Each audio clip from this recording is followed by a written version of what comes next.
C'est votre rendez-vous hebdomadaire avec les technos, l'épisode 205 cette semaine.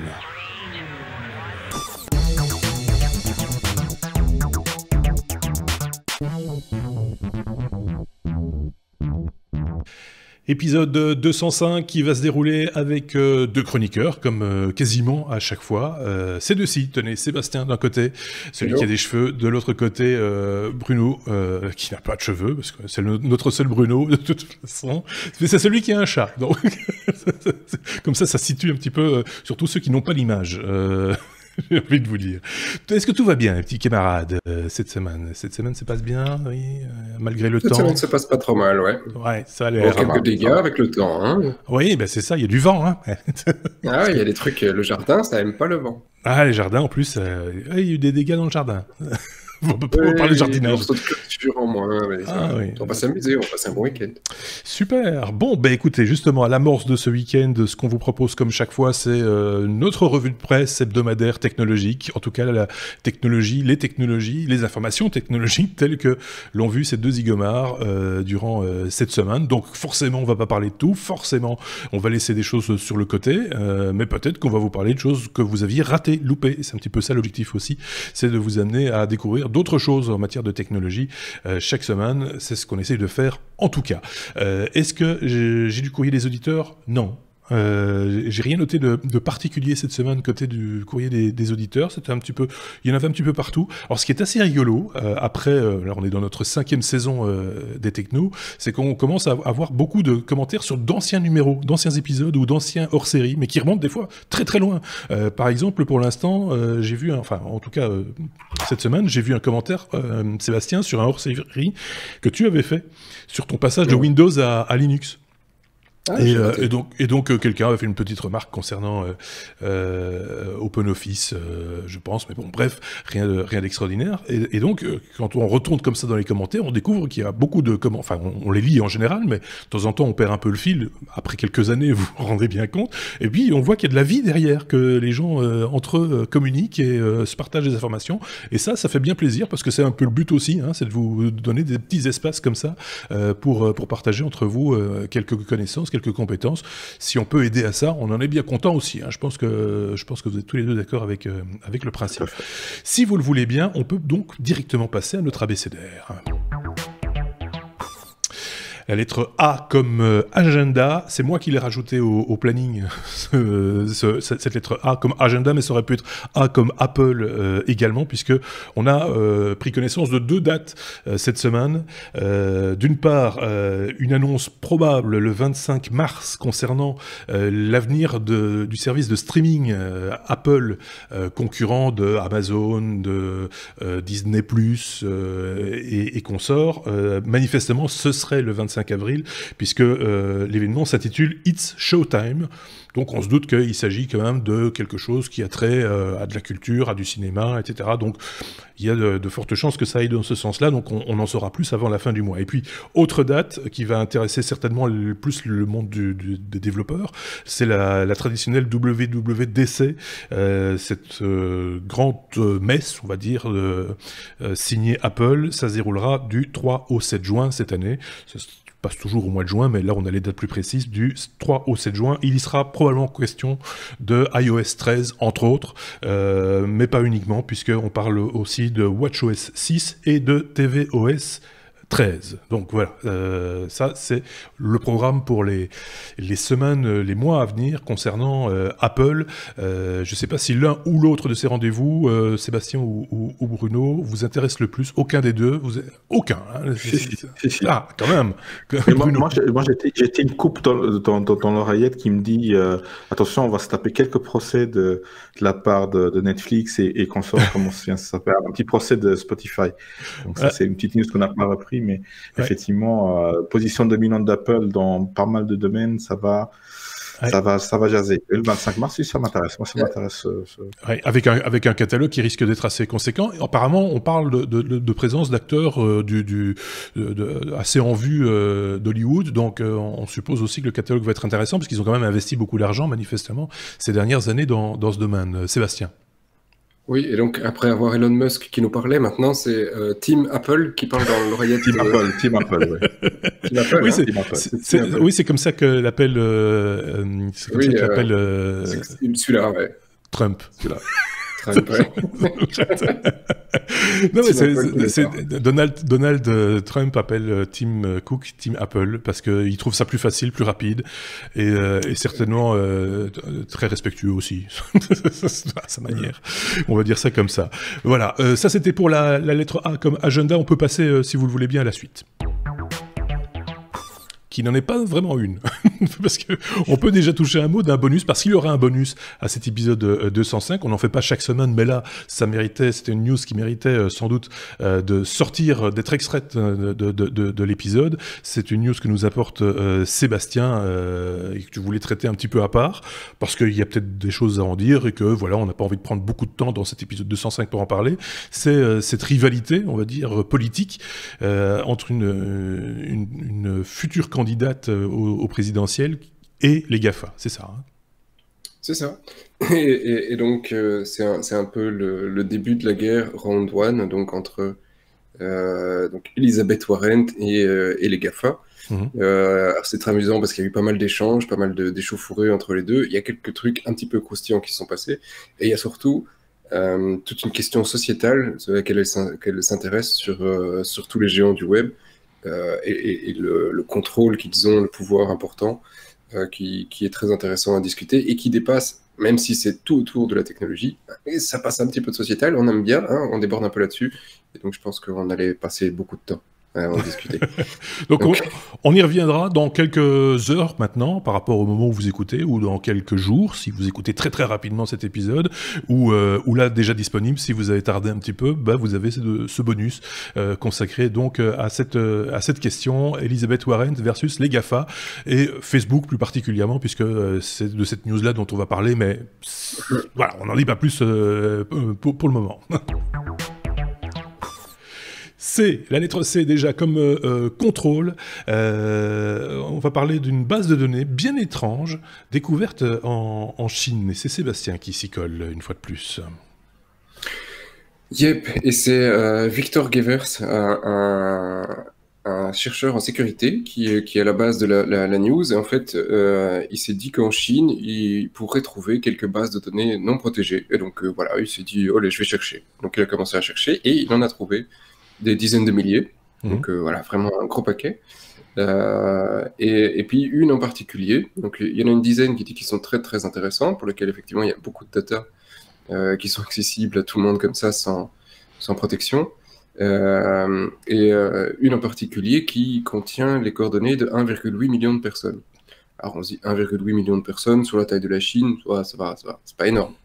Mais oui, voilà, tu vois, le Luxembourg, c'est foutu. La Belgique, ça fait déjà mal. Mais la Chine, bon, ma foi, tu vois... Oui, c'est ça. C'est pas grave. C'est les abonnés à la bibliothèque, quoi. C'est ça, d'un village. D'un village, oui, c'est ça.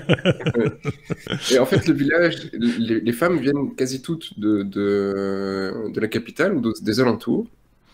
Et alors, il ne connaît pas la source, il n'a pas réussi à trouver qui était derrière la base de données, mais ça a fait un grand bruit sur la toile, la découverte de sa base de données. Je vais revenir à ce qu'elle contient juste après, parce que c'est vraiment très perturbant. Et donc, ça a fait un grand tollé, et la base de données, depuis, a disparu du web. Donc, il dit, la personne qui était responsable derrière, effectivement, a vu le tollé que ça a fait, et l'a protégé depuis, mais il est incapable de dire si c'est une société privée ou une base de données gouvernementale. Pourquoi on dit gouvernemental et pourquoi ça devient un petit peu stressant dans ce qui est dans les bases de données, c'est que les 1,8 million de personnes, ce sont des femmes, déjà, uniquement.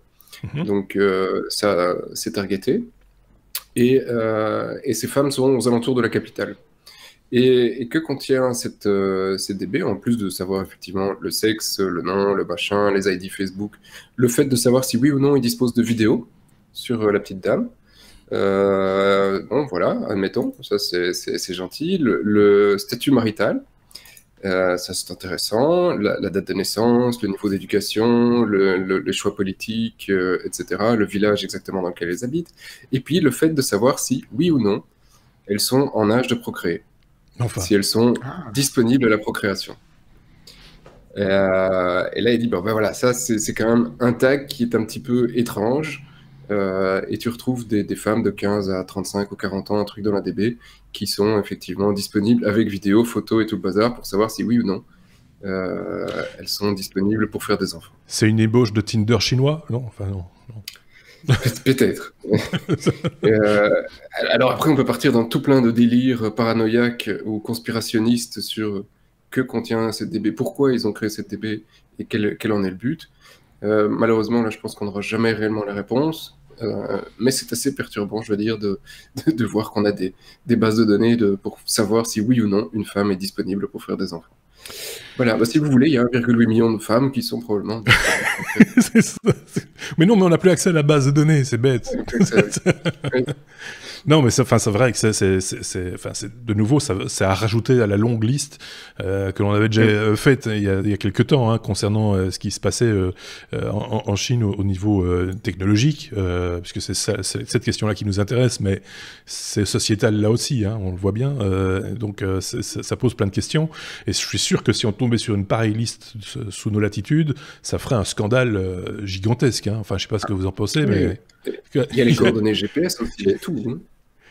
J'ai Mark Zuckerberg qui est dans l'oreillette et il me dit oui, on sait, c'est une petite base de données copie qu'on avait sur la Chine, qu'on a perdue. Oui, c'est possible aussi. Mais bon, voilà. Bon, on va pas en faire des louches non plus, mais c'est vrai que ça pose plein de questions et ça mériterait d'avoir quelques réponses. Seb, on rajoute rien, non? Ah ben, on les aura pas. Hein, on les aura pas. C'est peut-être ça qui a fait planter... qui a fait planter Facebook, en fait. C'est qu'on a retiré une brique et tout l'édifice s'est cassé la figure. C'est le bug, c'est la plus grosse panne, hein, que nous avons vécue hier soir, parce qu'on enregistre ce jeudi 14 mars, donc c'était ce 13 mars en Belgique, en France aussi, que Facebook et les autres services, hein, pas que Facebook, Instagram aussi étaient impactés, par exemple, et WhatsApp. Donc voilà, c'est le plus gros bug qu'a vécu Facebook, je dis pas de bêtises, Seb. Alors dernièrement, ces dernières années, oui, c'est le plus gros, très certainement, mais par le passé, Facebook était loin d'être le système le plus stable au monde. Hein. Ils ont connu beaucoup de pannes à leur début. Oui, mais ça ne durait jamais très longtemps, et c'était très localisé aussi à cette époque-là. Ouais, mais c'était quasi quotidien, hein, qu'il y avait un truc dans l'un ou l'autre pays. Facebook avait énormément de mal avec son infrastructure à ses débuts. Maintenant, ils sont effectivement très stables. Hein, avec de guillemets, parce que voilà. Mais bon, ce qu'ils gèrent comme data est aussi colossal. Donc, faut aussi comprendre ce qui est derrière. Alors, est-ce qu'on en sait plus, justement? Alors, on en sait un tout petit peu plus. Donc, d'abord, ça a touché tout, Instagram, Messenger, Facebook, la totale. Ce qui pose un problème, un questionnement sur la concentration du truc. Hein, et aussi sur le fait que plein de sociétés en dépendent, hein, parce qu'il y a plein de boîtes qui ont paniqué en se disant bah, Facebook est pas là, mon business dépend de Facebook, et je fais quoi? Bah, aujourd'hui, tu prends congé, hein? Voilà, Marc, t'as offert un jour de congé, c'est cool. Donc, c'est vraiment un drame, et c'est là qu'on se rend compte de la dépendance. Bon, personnellement, il n'y a pas de dépendance. J'ai vu la panne dans les médias, j'avais pas vu que c'était en panne. Mais c'est ça, quoi. Et donc, à la base, tous les doigts pointaient vers oui, c'est une erreur DNS ou un DOS. Donc, une attaque de déni de service, hein, et que, éventuellement. Ils ont démenti très vite. Ça a été démenti. Et, sur Twitter. Facebook. Oui, c'est ça. Facebook a posté aujourd'hui sur Twitter la raison de la panne. Et la raison de la panne est simplement, on a fait une petite mise à jour dans les serveurs web et on s'est planté dans la configuration. On est désolé, on ne peut plus. Ouais. En gros. Voilà. Genre, un problème, on a oublié de renouveler le nom de domaine. Genre... Voilà. Ouais, bon. C'est un peu tout. Ils sont plantés dans une config. C'est une config. L'erreur humaine, ça arrive, hein, même au plus grand, tu vois. Oui, et là, en l'occurrence, ça a des conséquences quand même assez violentes. Alors, techniquement, parce que tout est répliqué, on l'imagine, c'est pas un serveur localisé quelque part sur une île. Non, c'est mondial, donc c'est répliqué sur des serveurs localisés, etc. Donc ça a pris un peu de temps avant de se répandre comme une traînée de poudre. Donc c'est quand même très très impressionnant, ce genre de... Enfin, quand on pousse sur le bouton, on réfléchit à deux fois normalement, me semble-t-il. Non ? Ouais, mais c'est pas évident. Ils utilisent des technos qui sont quand même un petit peu au-delà de ce qu'on a l'habitude de pouvoir utiliser, parce que tu imagines les données et le nombre de machines qu'ils doivent gérer derrière, qui sont quand même la source de pas mal d'innovations.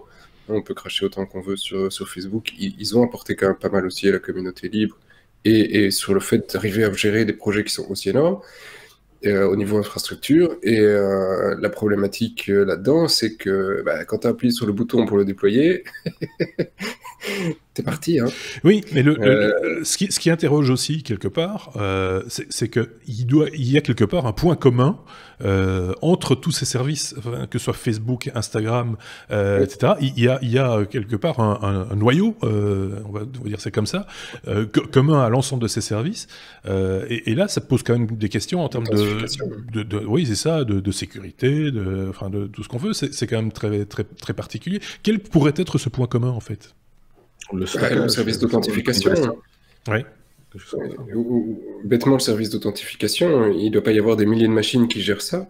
Tu le fais tomber, tu n'as plus de Facebook, même si tout le reste fonctionne. Oui.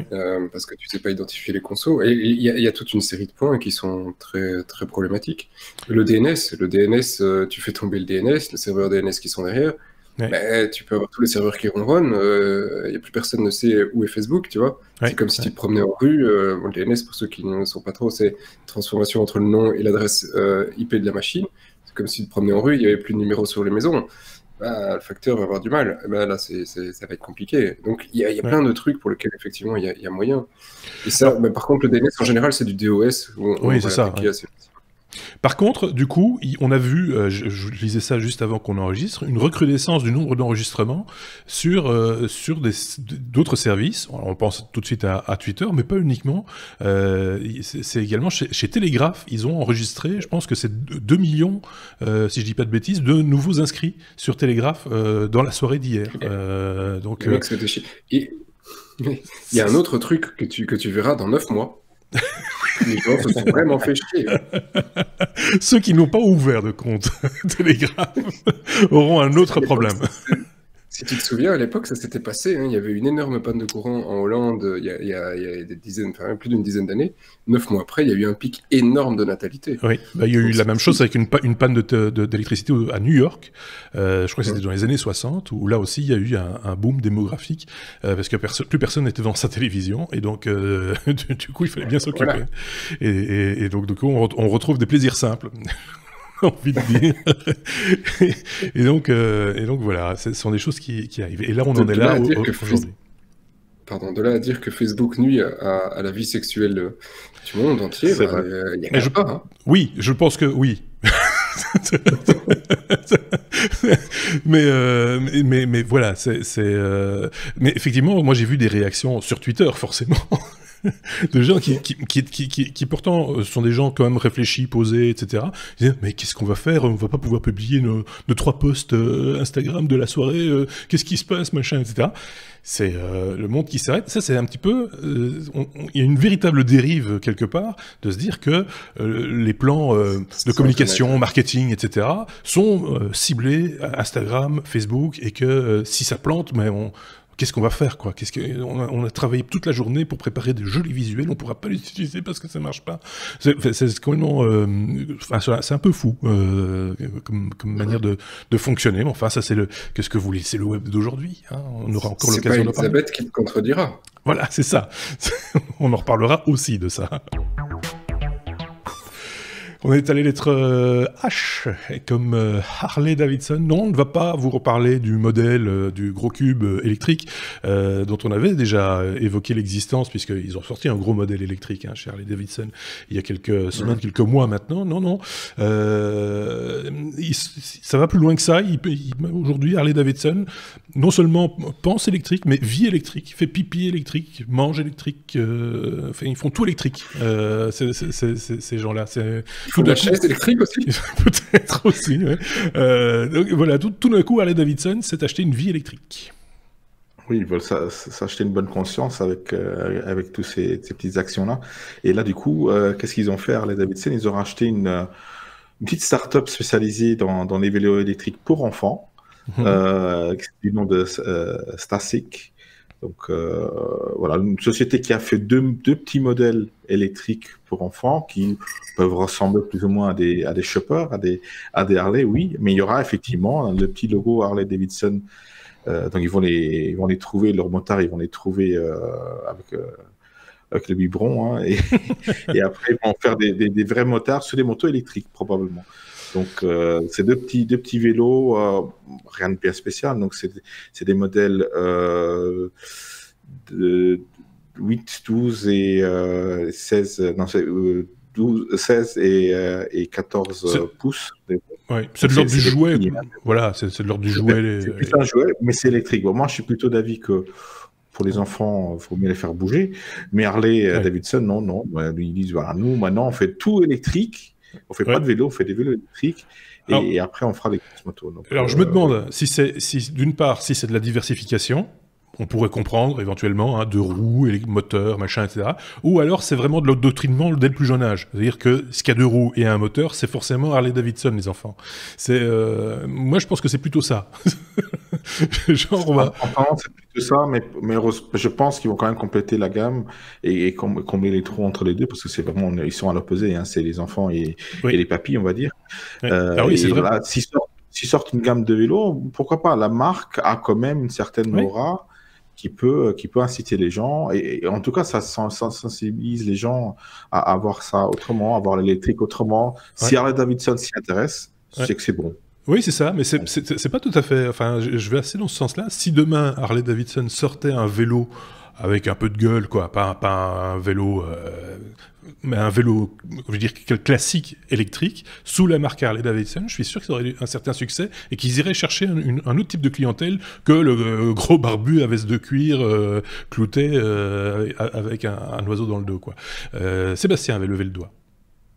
Oui, alors j'ai une question très pragmatique. Est-ce que donc le vélo Harley-Davidson va faire le bruit d'une Harley-Davidson? Si tu mets des petites cartes le long des rayons, oui.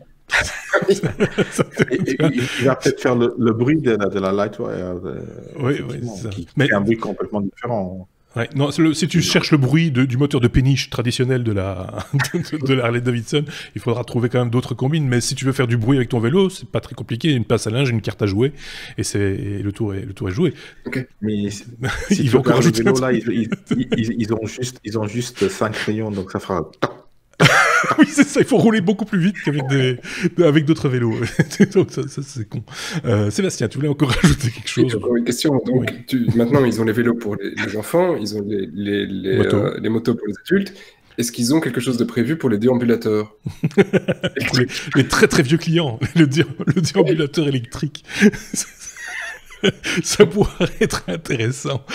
Déambulateur attraction. Oui.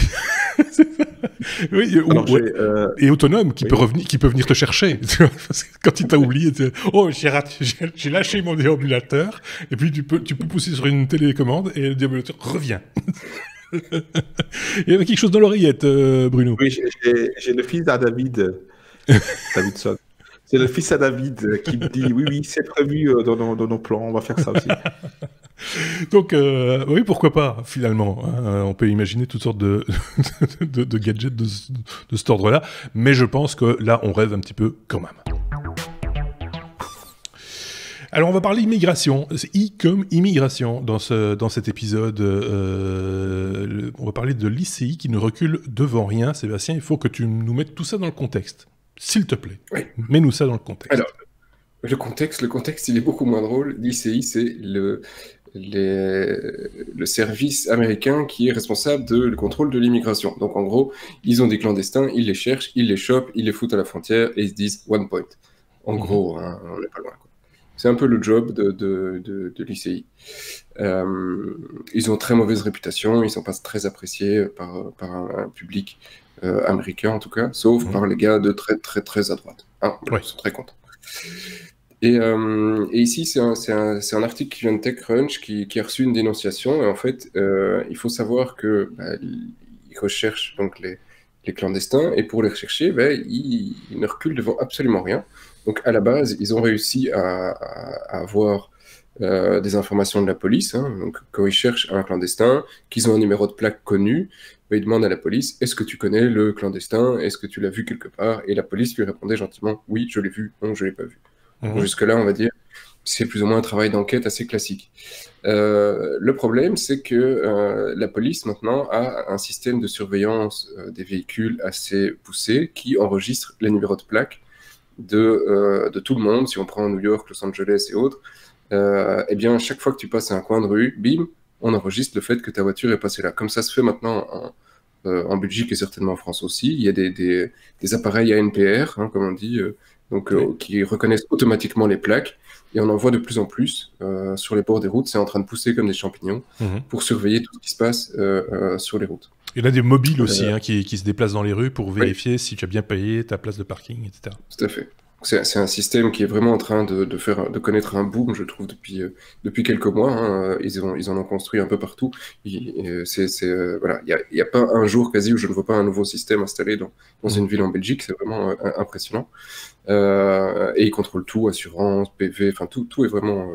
Il y avait une ville en Belgique, pour ceux qui ne connaissent pas, dans le coin, c'est Malines, donc une ville néerlandophone, où le bourgmestre, comme on dit chez nous, le maire, était très fier de pouvoir dire qu'on ne pouvait pas rentrer en voiture dans la ville sans avoir été scanné. Donc il y a toutes les petites rues qui peuvent rentrer dans la ville. À chaque fois, il y a un système pour rentrer. Et effectivement, j'ai essayé une fois ou deux.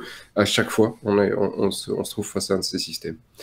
Donc la police a ça à disposition, sous couvert de sécurité, etc. Et ils enregistrent tous les déplacements de tous les véhicules. J'en reviens à ça.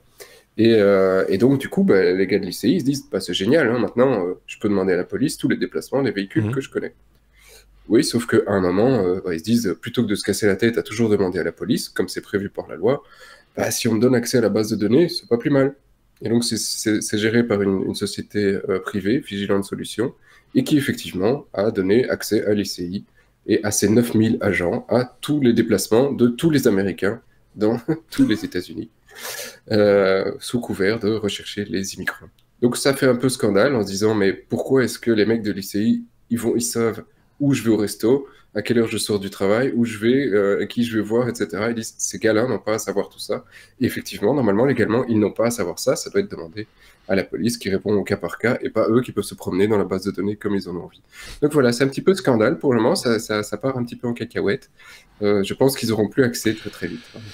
Mais c'est toute la problématique de l'accès. Enfin, c'est des sociétés privées. Alors après, c'est elles qui investissent dans des moyens technologiques, etc., qui font de la recherche, du développement, etc. Mais à partir du moment où ils mettent les solutions en place, après, ils gardent un peu la main dessus quand même.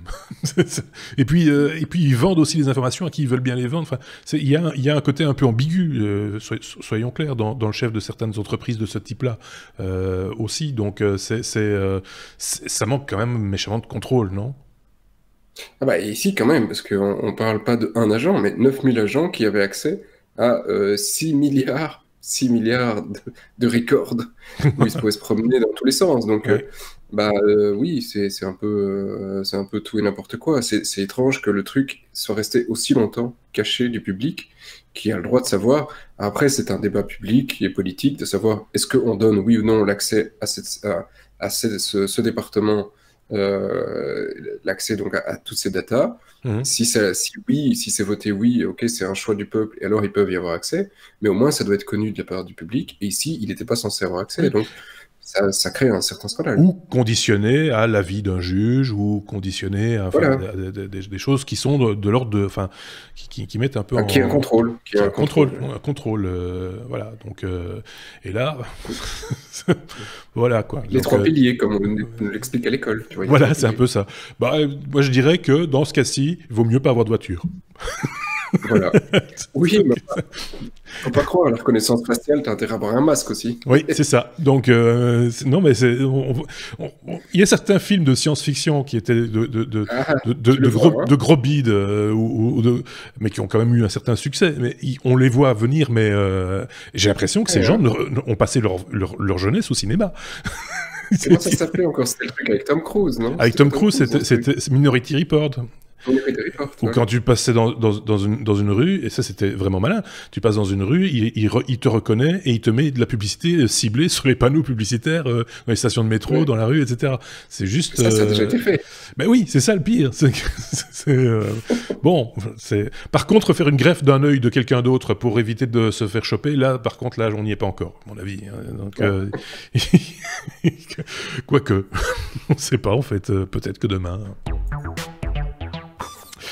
On passe à la lettre M comme moto. On va encore parler de moto, mais de moto volante. On aurait pu mettre ça à S comme speeder. Ou, je vais dire spider, non, c'est speeder. Speeder cochon. Speeder cochon. Ça n'existe pas. Hein. Si, speeder cochon. Non, non, c'est Simpson. Mais oui, mais je sais bien, mais ça ne vole pas un cochon. C'est Bruno qui nous vient avec cette info. Un speeder, c'est donc une moto volante. Voilà, je vais y arriver. Oui, tout à fait. On était dans la science-fiction. Là, on aurait pu prendre comme film exemple, je sais pas, Judge Dredd ou Le Cinquième Élément, peu importe. Ouais. Où il y a partout des motos volantes dans les films de science-fiction. Donc, ça va bientôt être la réalité. Apparemment, à partir de l'année prochaine, vous pourrez vous acheter une moto volante, la Speeder, d'une société américaine qui s'appelle Jetpack Aviation. Alors, Jetpack Aviation, ils sont connus parce qu'ils produisent déjà des jetpacks. Vous avez sûrement vu sur YouTube ou ailleurs ce genre de vidéos. Et donc, ils vendent déjà ces objets volants, donc font voler des personnes à une centaine de kilomètres heure, donc c'est déjà pas mal. Et là, donc, ils vont lancer une moto volante au prix, tenez-vous bien, d'une Ferrari, donc 340 000 euros. C'est pas cher pour une moto volante. Non, mais elle vole comment? C'est quoi? Il y a des réacteurs, des ventilateurs, c'est comme un drone? Il y a des réacteurs, voilà. Il n'y a pas d'hélice, il y a des réacteurs, comme sur leur jetpack, que eux maîtrisent, des jetpacks dorsales, hein, qu'eux maîtrisent très bien. Ils vont voler à une vitesse maximale de 240 km/h. Faut y aller, comme les vraies motos, finalement. Le véhicule pèsera 105 kg. Il ne faudra pas peser plus d'une centaine de kilos aussi, 105 kilos aussi. Sinon, ça ne vole pas. Je suis juste en dessous. Je pense que la plupart des motards, ils vont aimer parce qu'ils seront en dessous. Alors, 109 kilos, voilà, j'ai le chiffre. Il ne faut pas peser plus de 109 kilos. Ouais. Il y aura une autonomie de 20 minutes de vol. Après, c'est la culbute. Oui, après, on tombe. Ouais, on tombe tout simplement. Donc, et ça sera propulsé. Donc, le carburant sera probablement du kérosène. Donc, ils n'ont pas encore défini cela. Oui. C'est très écolo, en fait. Non, c'est pas électrique, hein, du coup, non, bien entendu. C'est pas, non, mais c'est pas du tout polluant, ce truc. Non, de toute façon, à ce prix-là. Donc, c'est un jouet de riche, hein, soyons clairs. Polluant, c'est super. Voilà, c'est très cher. Ça pourra voler et rouler nulle part. Il faudra avoir un brevet de pilote. Et un casque. Non, casque n'est pas obligatoire. Il faut que j'ai un parachute, voilà. Donc, non, c'est intéressant comme concept, mais le problème, ça sera la législation de toute façon. Au-delà du fait que ce soit pratique ou pas, ça sera fun. Il y aura toujours des gens qui vont se l'acheter rien que pour l'avoir, hein, ça, vous inquiétez pas. Des gens qui ont de l'argent trop. Mais où est-ce qu'ils pourront rouler avec, ça sera une autre question. Sébastien, je parlerai après. Oui, tu prends l'aspect législation, tu dis, est-ce que dans la législation, on t'oblige à ce que ton véhicule touche la route? Parce que est-ce qu'ils ont prévu ça? La législation est définie par rapport à des objets roulants sur un nombre de roues, de pneus. Donc, oui, c'est juste. Donc, s'il y a zéro roue, j'imagine. Même si tu as 0 roue, tu peux pas. Le mec, il monte sur sa moto volante et il prend une roue sous le bras pour en avoir au moins une. Quoi. Mais De toute façon, tu dois avoir des roues pour décoller et pour atterrir. Donc si tu as les roues, mais que tu restes à 20 cm du sol après, Des roulettes. qu'est-ce qui t'interdit d'aller sur l'autoroute? Les roulettes. Oui, si tu as Les des petites roulettes, roulettes. si t'as des roulettes, tu peux, tu l'évites, c'est un overboard. Tu l'évites ou tu Après, l'évites? Tu l'évites. faut éviter ça. Faut éviter Ah, ça. tu évites aussi. Non, mais enfin voilà. Mais quand on voit des techniques pareilles, des technologies pareilles, alors le jetpack, pardon, je sais que ça c'est le cas, parce qu'on l'a déjà vu dans certaines émissions un peu spécialisées ou dans certaines revues, mais je comprends pas à ce moment-là, ce genre d'outils devrait intéresser, je sais pas, les services publics, genre l'armée, la police, la gendarmerie, enfin des choses comme ça. Ça sera le cas. Ça sera le cas. Oui, Harley Davidson vont racheter d'ailleurs Jetpack Ils ont Aviation fait des bientôt. petites comme ça. Sauf qu'ils vont faire une version électrique et ils vont rajouter le bruit. Mais non, mais c'est vrai. Mais non, ça peut intéresser beaucoup de monde. Un usage pratique. Les jetpacks, par exemple, vous dites, mais à quoi ça sert les jetpacks? Non, ça peut servir aux pompiers, par exemple, pour aller sauver quelqu'un d'un endroit inaccessible par une échelle. Voilà, on peut trouver un usage pratique. Bah, là, en tout cas, ça pourrait être un moyen de transport très intéressant dans 3 dimensions, alors que sur la route, on est sur 2. Donc, ça peut être intéressant. Le fait est que la technologie, souvent, dépasse la législation. Il ne faut même pas aller aussi loin que ça. On a de nos jours, je parlais d'overboard, les overboards ne sont pas des objets prévus dans la législation du tout. Donc, alors que c'est un jeu qui a été vendu à des centaines de milliers d'exemplaires aussi, ou des vélos, des trottinettes électriques, des scooters électriques qui sont hors la loi, mais qui sont bel et bien utilisés. Donc, les législateurs sont généralement à la traîne. Après, certains pays auront plus de facilité que d'autres. Certains États, surtout aux États-Unis, seront beaucoup plus ouverts à ce genre de problématiques et ils verront peut-être une solution à un problème qu'ils ont de trafic. Hein, ça dépend des villes, hein, parce que j'avais presque envie de dire ou pas, parce que quand tu vois par exemple au niveau législation dans des villes comme New York par exemple, où c'est très réglementé, l'endroit où tu peux aller avec ton skateboard électrique par exemple, c'est pas le même que celui où on peut aller avec les vélos. Enfin, tu vois, il y a comme ça ça dépend encore de l'axe routier ou de la rue dans laquelle tu te trouves, mais donc je pense qu'ils sont beaucoup plus contraignants à certains égards que chez nous. On a encore un espèce d'un semblant de... On peut encore dire, oh, je savais pas, monsieur l'agent, quoi. Là, oui, ici, en Europe, ce qu'on a, c'est les zones grises où personne ne sait, connaît la législation et fait un peu comme il veut. Donc, il n'y a pas de souci. Du moment qu'il commence à y avoir des accidents, là, c'est fichu. Oui. Il y a une réglementation. Oui, pour parler de New York, effectivement, les vélos électriques sont interdits à New York. Ce qui est une aberration, effectivement, pour une ville pareille. Donc oui, la législation, le côté pratique et ce que la technologie peut nous offrir comme solution intéressante ne sont pas vus du même œil. Pour conclure, Seb. Oui, j'ai une demande du ministre de la Mobilité à Bruxelles qui se demande s'il y a moyen de réduire un peu le prix, parce que ça éviterait de devoir reboucher le ring, parce que le ring, il est tout pété. Et toutes les rues de Bruxelles, de manière générale. Hein, c'est la fin de l'hiver, tout pété. Ouais. Par contre, est-ce qu'on pourrait emprunter les tunnels avec cette moto volante? Donc, pour ceux qui n'ont pas l'image, effectivement, je tiens quand même à la signaler, ça ressemble à s'y méprendre à un jet ski, hein, cette moto volante. Donc, c'est un peu dans cet esprit-là. Donc, voilà, on verra bien ce que ça va donner. Quoi qu'il, c'est pas fait pour tout de suite pour nous. On n'en verra pas tout de suite dans nos rues. Soyons clairs. R, la lettre R comme robotique. On va parler de MindKit. Pour développer son kit, son robot personnel, c'est un projet Kickstarter, Bruno. Tout à fait. Il y a de temps en temps des projets Kickstarter comme ça qui sont quand même assez intéressants. Reste à savoir s'ils vont aboutir ou pas. Après, c'est bien parti pour ce projet-ci. Rappelons-le que même si un projet est financé, il ne veut pas dire qu'on va avoir le produit à la maison. Parce qu'il y a beaucoup d'obstacles qui peuvent empêcher la commercialisation d'un produit. Donc ici, MindKit, c'est un kit de robot, effectivement. Ça ressemble pas à un robot comme on l'entend, hein. C'est pas un robot humanoïde, c'est un vrai robot carré fait à base de modules. Chaque module ayant sa fonction, ils sont empilables. Pour ceux qui ont l'image, ils peuvent peut-être voir Ce sont des à quoi tranches, ça quoi. ressemble. Comme des tranches. Ça, c'est des tranches, ils sont empilables, ils ont des connecteurs qui permettent de changer d'ailleurs l'ordre d'empilage, etc. Donc, ils ont lancé l'idée de cette modularité. Ils sont pas à leur premier essai, ils ont déjà lancé des robots dans le passé, toujours sur Kickstarter, qui ont eu assez de succès. Parallèlement à ça, vous avez la partie hardware, mais vous avez aussi la partie software. Donc, il y a un vrai OS qui a été développé, un vrai outil de développement qui permettra de programmer ce petit robot en fonction des modules qu'il a et lui faire des tâches. Donc, si vous allez sur le lien, vous verrez des vidéos où il donne des exemples. Ça peut être assez cocasse, assez loufoque.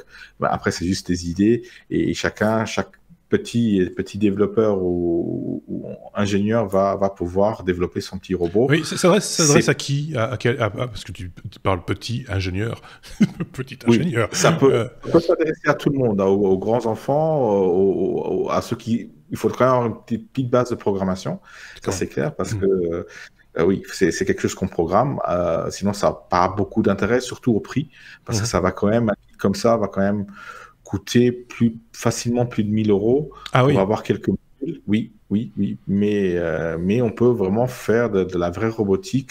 Il y a toutes sortes de modules, des capteurs, des caméras, de capteurs infrarouges, de bras articulés, de socles motorisés avec des roues, voire des chaînes de chars. Donc, pour ce prix-là, on a le kit complet avec les différents modules, etc. Tout à fait. Oui, chaque module a son prix. Donc, un module va coûter, que je vous dise pas de bêtises, là sur Kickstarter, un module de base va coûter 100 $. Ouais. Après, dans le commerce, il va coûter 150. Donc voilà, avec 2-3 modules, on va pouvoir faire un petit robot qui fait quelque chose et qu'on sait programmer. Cet aspect modulaire qui est sympathique, je trouve. Parce que ça permet d'autres modules seront développés. Voilà, c'est ça. Et, je sais pas ce que tu en penses, Sébastien, aussi bien en termes de programmation que de construction, hein, sur l'idée. Sur l'idée, ça a l'air assez sympa. Sur le design, je veux dire que ça ressemble très très fort à un aspirateur.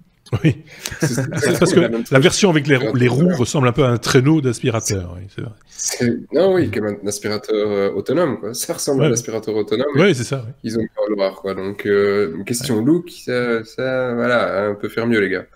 En même temps, c'est plus fait pour faire du prototypage, pour s'essayer à la programmation, non? C'est pas un objet très design, il faut le reconnaître. Hein, c'est pas. Non, c'est censé être fonctionnel, Voilà, effectivement, ça. Et c'est l'OS derrière et la programmation derrière qui va être importante.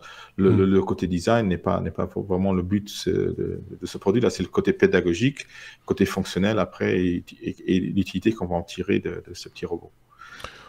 Moi, je trouve ça plutôt original, sympathique. Alors après, le prix, on peut en discuter, hein, mais ça dépend de la qualité des composants, j'imagine aussi. Ça dépend des fonctionnalités attendues. C'est clair que s'il y a des caméras et des capteurs un peu sensibles, des choses un peu pointues, on peut se rendre compte que ça a un prix. Par exemple. Pardon ? Il y a un leader.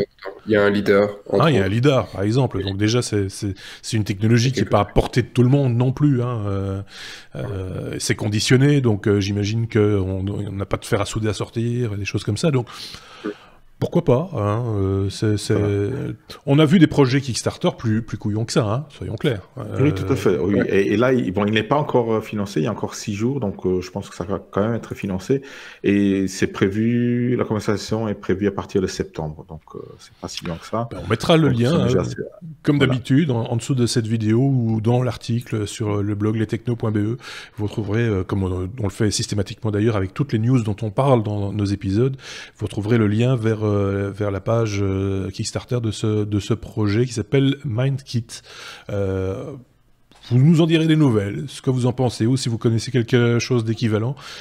Tous les avis, toutes les opinions sont les bienvenus. Je ne sais pas si Seb avait un truc à rajouter. J'entendais cliquer fébrilement sur sa souris. Je préfère le dire. Oui, on l'a entendu, sa souris, comme ça. Parce que des fois, on a des messages, on dit il n'y a que moi qui entends les clics de la souris de Sébastien. Alors là, je suis obligé de dire oui. Ah oui. Oui, ça s'entend, ça. Ah, ça s'entend. Oui, ça s'entend. On n'entend plus que ça. Maintenant, c'est fini, on n'entend plus que ça. C'est fini. On parlait de sécurité, justement, avec Seb. Sécurité, il y a des terabytes dans la nature qui sortent de chez Citrix. C'est de ça dont on parle? C'est ça. Et donc, les petits gars de chez Citrix, ils faisaient un podcast, et puis il y a un mec qui les a appelés, du FBI, il a dit « Dites, il y a un souci ». Ils ont arrêté le podcast. Et tout de suite, ils ont couru, hein, là, ils ont couru. C'est vrai cette histoire de podcast ou non? Non, mais par contre, c'est vrai qu'ils ont reçu un appel du FBI. Ah bah oui. Après, ce qu'ils faisaient pendant ce temps-là, s'ils bouffaient de la choucroute ou s'ils faisaient un podcast, je ne peux pas te le dire. Non, mais ça aurait pu être... voilà, ça aurait été drôle. Hein. Oui, mais c'est pas le cas. Mais non. Mais peut-être. Mais non. Voilà. Si ça se trouve, c'était de la pizza. La choucroute, là, c'est... Je sais pas, de la pizza, je crois. Moi. Pizza avec des morceaux d'ananas. Oh Donc, il mérite. Ah oui, non, du coup, c'est bien fait. C'est bien fait. Et qu'est-ce qui est bien fait, c'est que le FBI les a appelés pour leur dire « Dites les gars, je pense qu'il y a un twist. » Et le twist, c'est qu'il y a des Iraniens, tu vois, un groupe iridium, il est en train de tout siphonner. Et apparemment, ça fait quand même quelques temps qu'il siphonne. Hein, donc, le FBI est sûr, en tout cas, qu'entre décembre 2018 et le 4 mars, le gars, il siphonnait. Donc, ils ont quand même regardé pendant 3 mois, en se disant « Ils vont siphonner longtemps. » Oui, quand ils avaient tout siphonné, ils ont appelé, ils disent « Ça y est, c'est vide. » Ils ont tout pris. Et donc, on ne sait pas depuis combien de temps, apparemment depuis très longtemps, il y a des Iraniens, donc ils disent « Bon, tout ce qui passe sur Citrix, c'est cool, on copie. » Ils ont déjà, alors ils sont au moins sûrs qu'ils ont pris entre 6 et 10 terras de données. Donc 10 terras, c'est pas mal, il y a de quoi voir venir. Et des trucs assez sensibles du FBI, entre autres, de la NASA, de compagnies pétrolières, etc.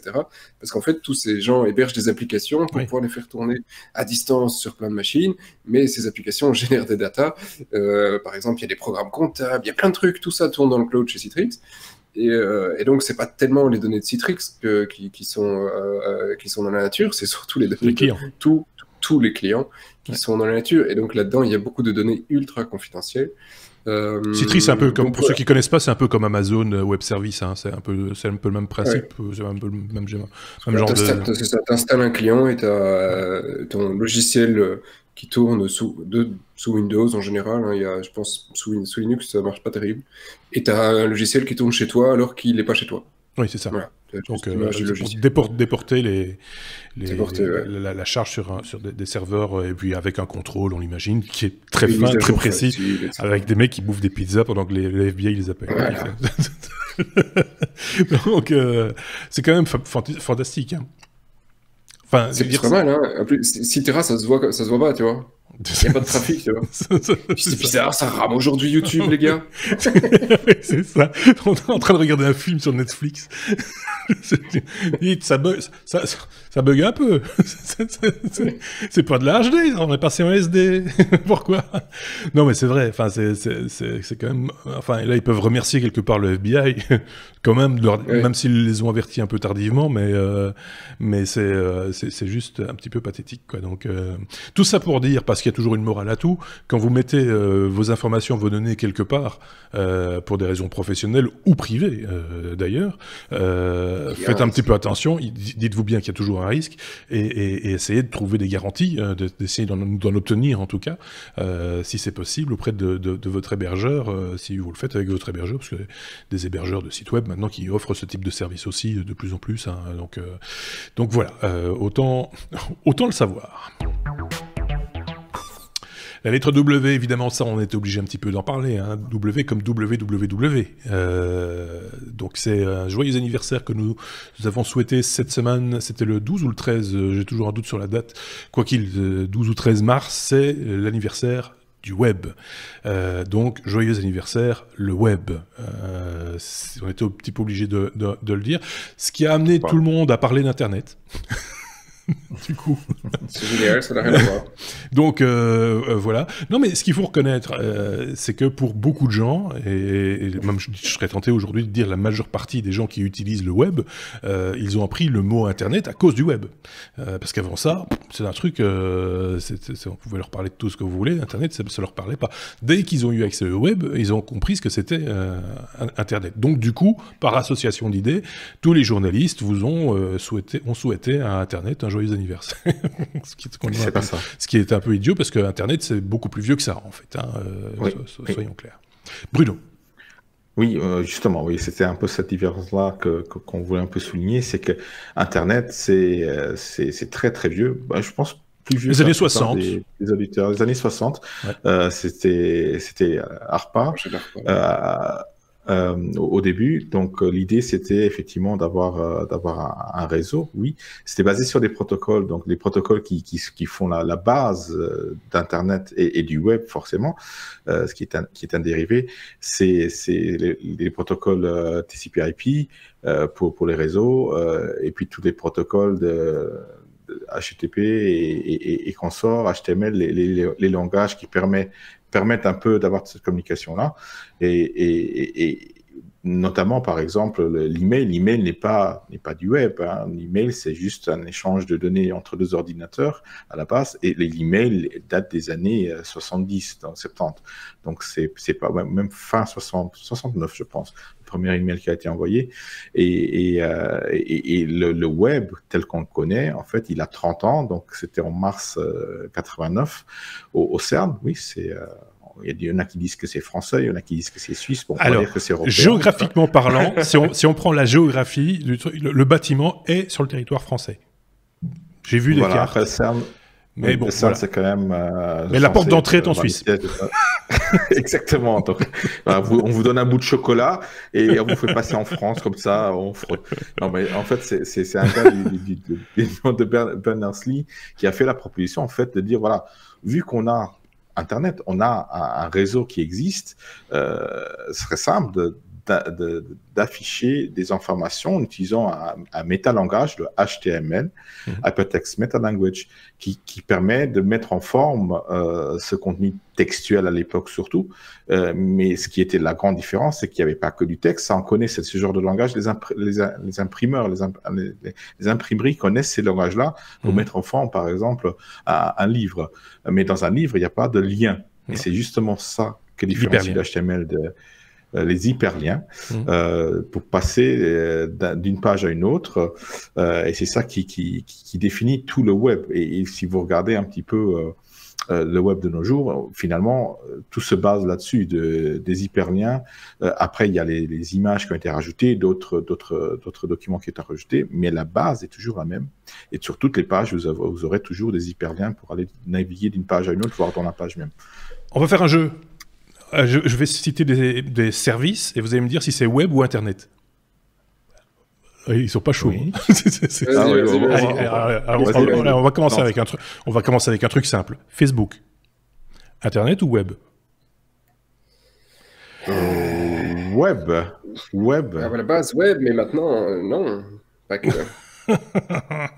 Messenger, tous les réseaux sociaux, tout ça, toutes les applications mobiles. Donc flou, on va dire flou. Bon. Un autre, IRC. Internet. ICQ. Tout pareil. Internet. C'est mort, tout ce que tu me dis est mort. Oui, c'est ça qui est fou, c'est que tout maintenant passe sur le web quelque part. C'est-à-dire le web, application de l'internet, est devenu l'internet. Et donc finalement, les gens, avec un peu de légèreté, font un peu le mélange des deux, mais c'est devenu ça quelque part où je dis une bêtise. Oui, ce qu'il faut, pour que les gens comprennent, je pense qu'il faut prendre l'exemple du livre. Internet, c'est le papier du livre. Et le web, c'est l'information qu'il y a au-dessus. Donc, mais accroché au papier, il peut y avoir une couverture. Donc ça serait autre chose qui n'a rien à voir avec le contenu. Donc, on a des objets connectés qui vont utiliser Internet, des adresses IP, le réseau, mais qui n'ont rien à voir avec le web. Même si, quelque part, ils ont peut-être une page qui permet d'administrer cet objet-là. Là, c'est du web. Oui, Donc, mais, voilà, j'espère que les gens ont compris. si on se connecte par exemple à une API d'un service quelconque, est-ce que c'est du web ou est-ce que c'est du web là, parce qu'on attaque une adresse Oui, et là, tu me piques sur la réponse que j'allais donner, effectivement, voilà. parce que tu reprends Facebook, l'application mobile. À l'époque, quand tu prenais IRC, ils ont développé leur propre protocole, voilà, et on se dit, non, on fait d'IRC, on fait du mail. Bon, le protocole mail, d'ailleurs, est quand même un peu désuet, il faudrait un jour y toucher, mais soit. Et donc, ils ont fait tous les protocoles pour des choses séparées. Napster, à l'époque, avait fait aussi son protocole pour échanger, peer-to-peer, etc. Maintenant, la problématique, c'est, dans le web, il y a des firewalls dans tous les sens, il y a des protocoles qui passent mieux que les autres, et un en particulier, le web, HTTP, HTTPS, parce qu'on se dit, ben voilà, il a quand même besoin d'ouvrir Google. Donc, ça, les administrateurs système s'arrangent toujours pour que ça passe.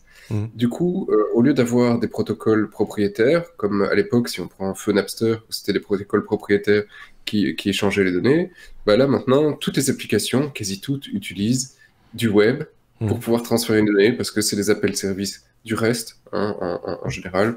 Donc, ils ouvrent une page web, et ils postent un truc, et ils récupèrent une data. Ça ne veut pas dire que c'est ouvert, et ça va un petit peu à l'encontre de ce que voulait le créateur, parce que c'est tous des trucs qui sont hyper fermés, qui ne sont plus interprétés avec des liens comme on peut l'imaginer dans son document. Ici, c'est juste, on l'utilise pour transférer les datas, plus qu'autre chose. Donc, voilà, c'est une dérive d'eux, parce que le protocole est extrêmement utilisé. Voilà, tout ça pour dire que si tout le monde fait l'amalgame entre Internet et le web aujourd'hui, c'est qu'il y a une raison. On vient de l'expliquer. Donc, moi, je voyais quelqu'un très vite s'énerver sur les réseaux sociaux qui disait « Ah, les journalistes commencent à dire des conneries ».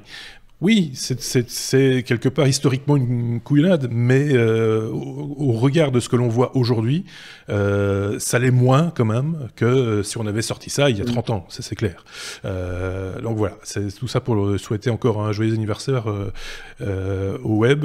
Il y avait un Belge aussi dans l'équipe de Tim Berners-Lee, je vais y arriver, qui a été interviewé par la RTBF il y a quelques années maintenant et qui ne veut plus entendre parler ni d'Internet, ni du web, ni quoi que ce soit, tellement il est dégoûté, paraît-il, de ce que c'est devenu.